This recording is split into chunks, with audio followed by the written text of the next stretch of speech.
Weather Service in Mobile has issued a special marine warning for waters from Pensacola, Florida to Pascagoula, Mississippi from 20 to 60 nautical miles until noon Central Daylight Time.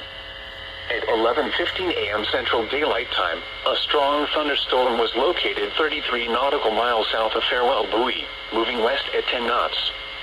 Hazard, wind gusts 34 knots or greater. Source, radar. Impact, small craft could be damaged and briefly higher winds and suddenly higher waves. The strong thunderstorm will remain over mainly open waters. Frequent lightning is occurring with this storm. If caught on the open water, stay below deck if possible. Keep away from ungrounded metal objects.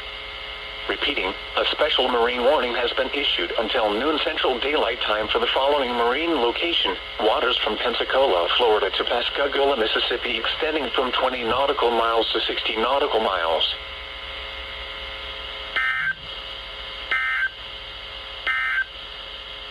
Here's your marine forecast.